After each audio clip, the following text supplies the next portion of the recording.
Well, good morning. I'm meteorologist Lisa Green here with a look at our forecast for this Tuesday. We've got some pretty nice weather ahead of us for the next couple of days, but we are heating up, and that will eventually lead to this, what you see behind me here.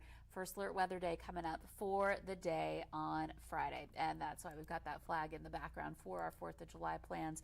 So let's take a look at the latest on this. So details here, we're looking out for Friday afternoon and evening, and perhaps even especially into the late night hours, the possibility for some storms and some heavy rain. We're watching out for a conditional risk for severe storms coming up. So again, not necessarily a guarantee, but something we are watching for. And we want to make sure you are ready and aware that this is something that could affect your 4th of July plans. In addition, during the daytime, will be hot and humid leading up to that. So getting pretty steamy toward the end of this week.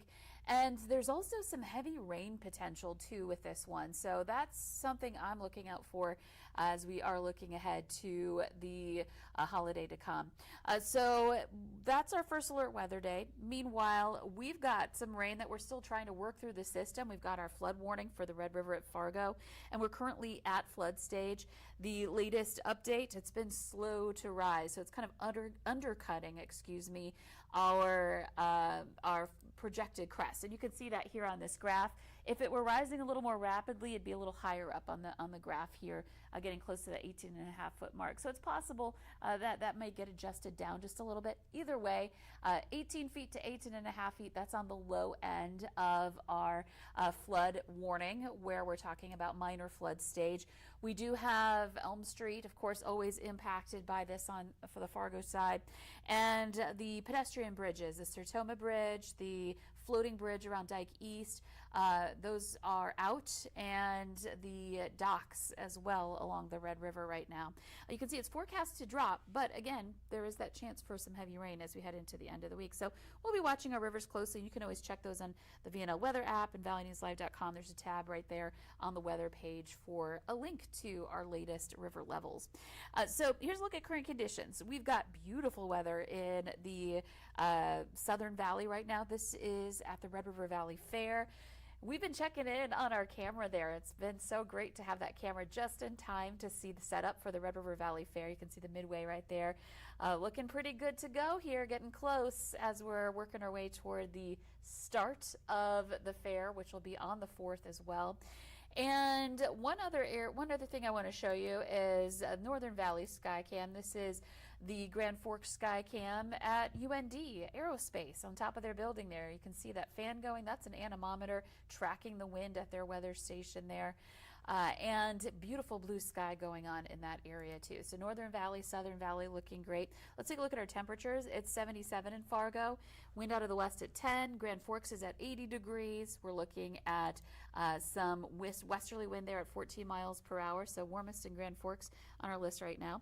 And radar and satellite showing not much at all. It is quiet. I'm going to zoom out just to show you how quiet it is.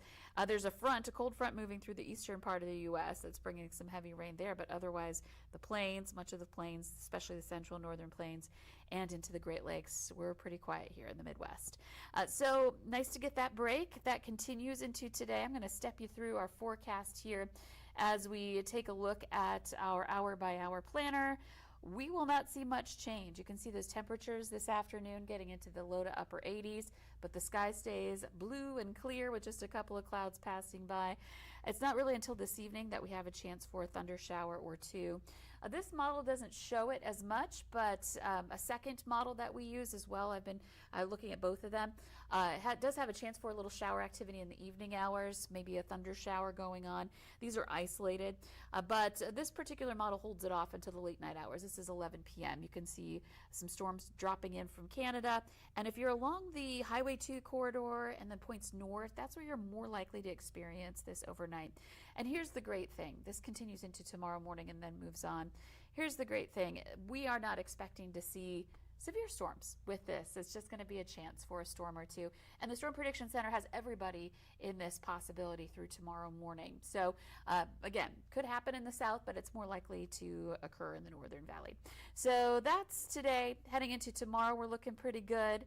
It's not really until Thursday that we see our next chance for some rain. So I'm going to start things off here on Thursday on our hour-by-hour forecast.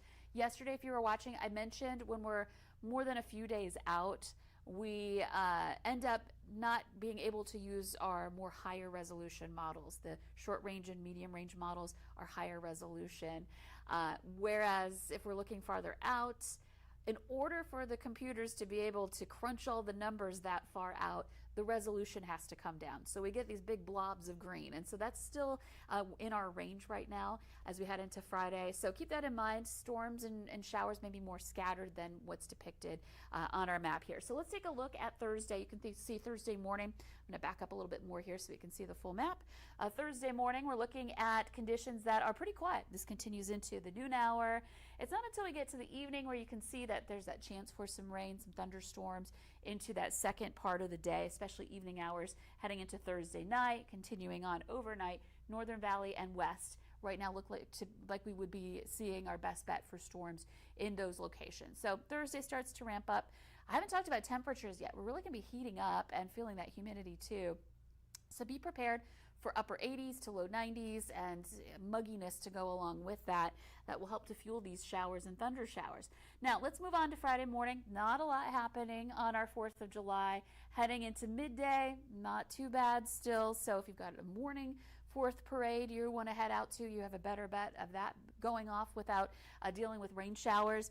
But the farther we get into the day, into the nighttime hours and into the afternoon, that's when we're watching out for this. This is 4 p.m. You see these areas of green and even yellow on the map indicating some rain and storm development. And that's 4 p.m. Moving on into the evening, this is 8. You can see some areas of rain and thunder going on around that point. And then heading into fireworks time and beyond, you can see these storms.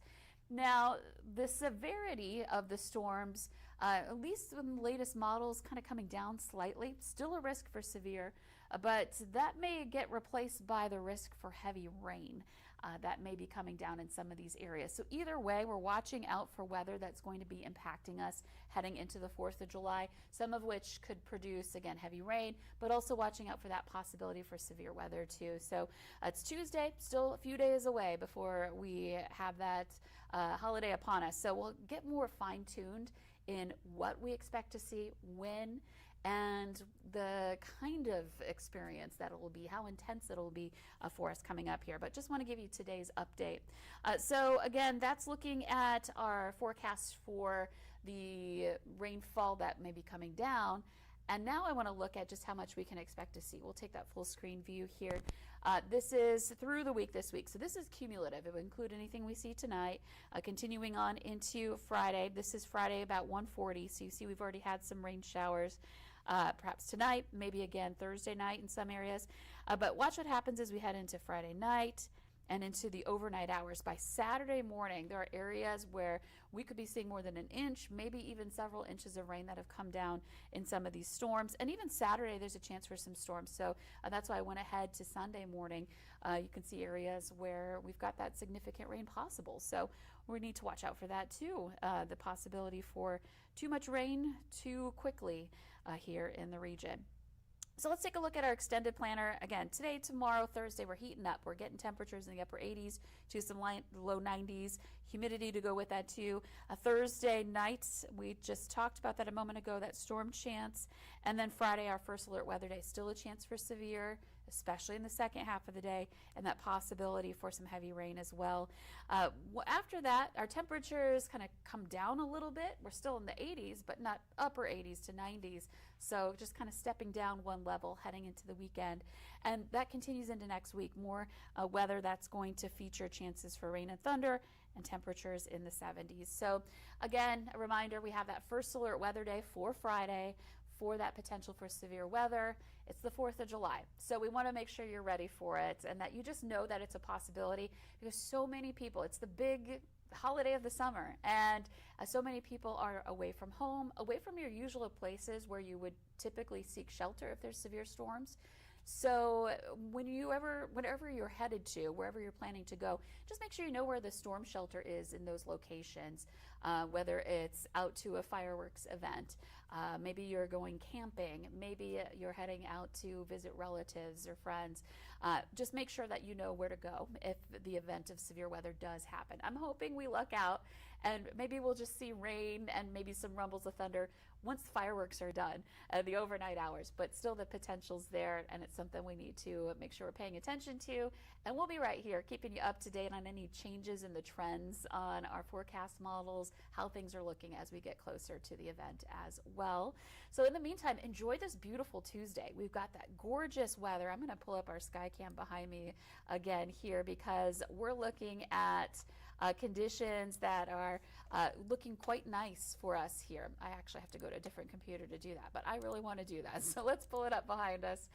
We're looking at our sky cam there at the Red River Valley Fair, kicking off again on the 4th of July. We'll have your fair forecast throughout the week, and of course your 4th of July forecast too. And in the meantime, enjoy today, enjoy tomorrow, and make sure you're ready for the heat too. That's going to start to get hot and sticky as we head toward the end of the week. Happy Tuesday and happy first day of July, 701 day for North Dakota.